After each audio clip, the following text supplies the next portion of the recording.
Now we're going to talk about everyone's favorite social media.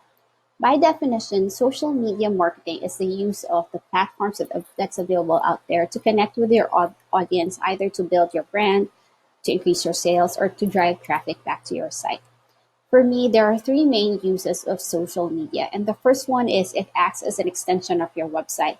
So if you have content that you're publishing on your blog, it's it's highly likely that you should also post it or publicize it in your social media platforms.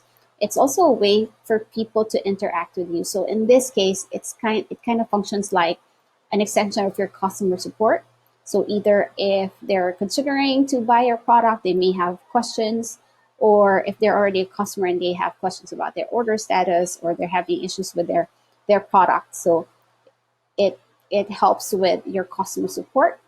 And second, it also acts like an alternate of your website. So if you're someone who's just starting and doesn't have a website, Facebook pages are a great way to get started, or Instagram, for instance. So in some of my clients, I often tell them, if you're just getting started, to start with a Facebook page, and it should work. You don't let not having a website hinder you from starting your business. So you can start selling there, as you can see in many groups or many other social media accounts that you probably are connected with.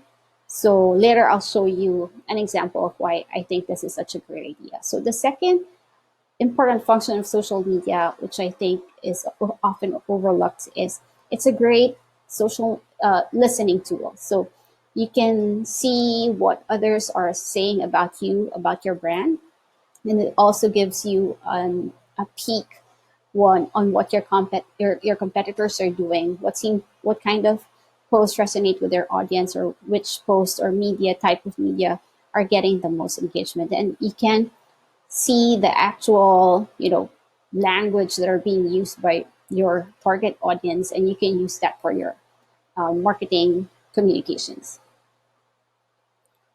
Finally, social media platforms are also have great ads tools, advertisements. So with those tools, it helps bring traffic back to your site.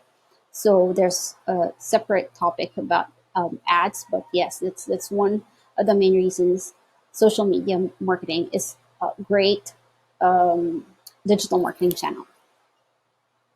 What are the different types of social media platforms these days? So there are a lot. I think these are the most often used. So there's LinkedIn for business to business or for professional networking. Facebook, of course, you know that. Twitter, Instagram, YouTube.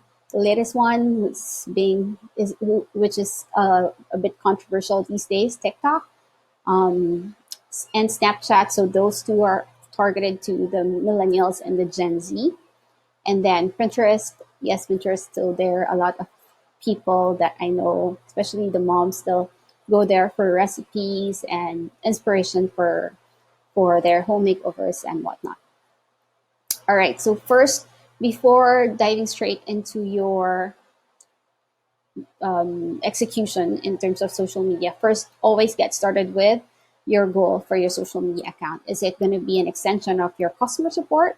Then you have to make sure that you have a dedicated person who's answering on a timely manner. Please don't answer a customer, a potential or an actual customer 3 days after they posted or sent you a message. So if that's your main goal, then make sure that you respond at least in 4 hours to 24 hours, the latest.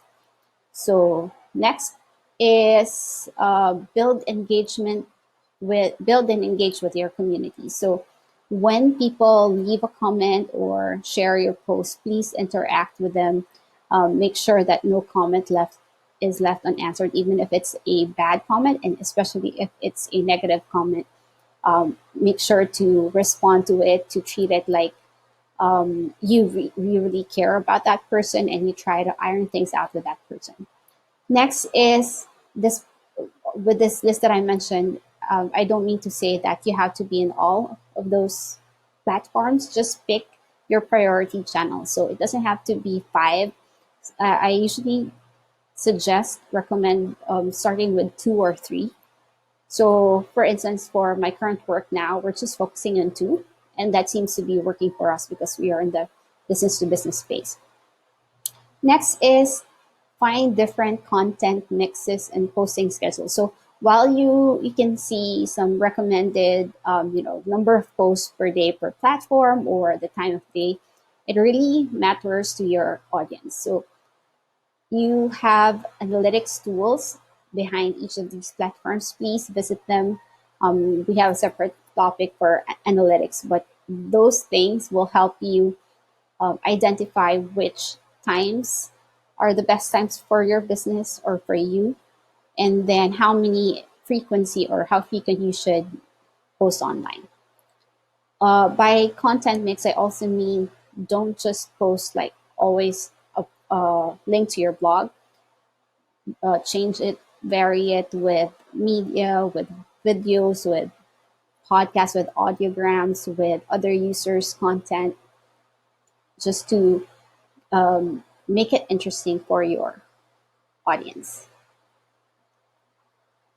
And I think that's my last slide before I proceed to the examples.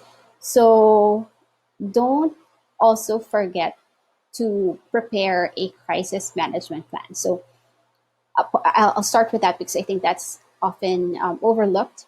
So these are the things that will help you when you receive a bad review on your Facebook page. So how do you deal with those? Do you delete it? I don't think Facebook will allow you to delete it. I'm not sure. But for things like that, you should have something ready. Example, if you receive a negative comment, your team members should comment back or reply back to that comment and say, "We are sorry for your bad experience. Can we call you? Please send us an email or send that person a private message," and things like that. Whatever it is that you decide to be prepared for that, so that when things like that happen, and it will, you're going to be ready and prepared. Also, not very important is not to miss your brand guidelines. So whatever it is that you're posting on your social media channels, make sure that it's on brand. You're not using absurd language or colors that are not aligned with your brand colors. Just make sure that you are consistent with your overall brand guidelines. So know your audience. I think that's pretty straightforward. This is what I mentioned. Be human, be responsive. This is for the recommended response turnaround time, 4 to 24 hours. But you can set up automated responses or bots, which is a different topic, but that's something very easy to set up on your Facebook page, just so you can just tell them that we receive your message and we'll get back to you the soonest. Integrate your campaign, so when you have a big launch coming up, make sure that you are making use of all your social media channels in promoting that launch or supporting that launch. Advertising, that's something that I mentioned earlier. So Facebook, for instance, have a great way to target different demographics or different audience. So you can definitely use that to build either your following on Facebook or to, again, like I said, to drive traffic to your site. There are so many tools out there, scheduling tools, content curation tools, social listening tools, all the tools that you can think of, it's already there. It's just a matter of finding what's right for you or testing some that you think will work for your business. So those are the examples. Okay, so I think instead of showing you this example, I'll go and share with you some live examples. But I'll pause this video for now and I'll see you in the next video. Thank you.